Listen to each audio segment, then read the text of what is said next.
Pavlov's aim was to discover what caused saliva to flow. He rerouted the salivary ducts to the outside of his dog's cheek so that he could collect and measure the spittle.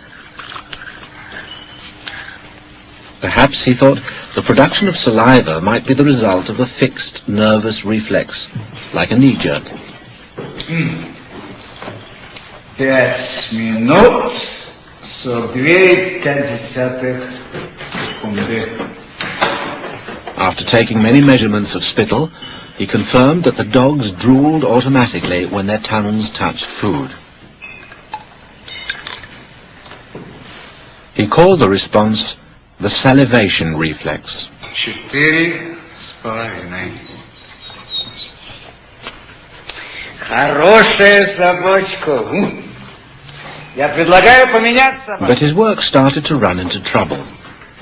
As his dogs became familiar with the experimental routine, they started to fill their cheek tubes before Pavlov had a chance to stimulate their tongues.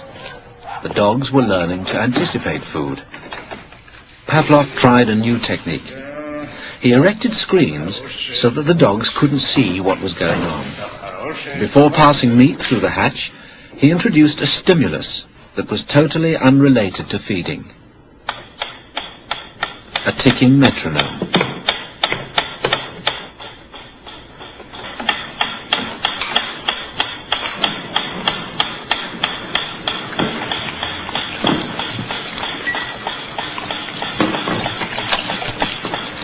At first, the dog dripped saliva into its cheek tube only when the food appeared.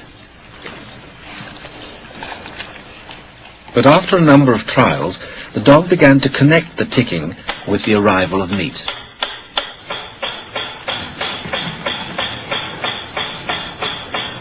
Soon the sound alone made the dog drool. Eventually, the dog salivated as much to the ticking itself as it did originally to the presentation of food. Полная! Идите сюда. Что я говорил? He called this new response the conditioned reflex.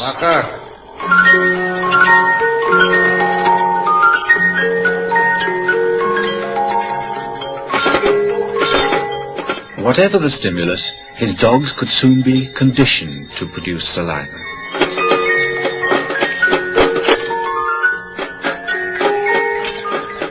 Pavlov believed that he had discovered how animals learned, even in the wild.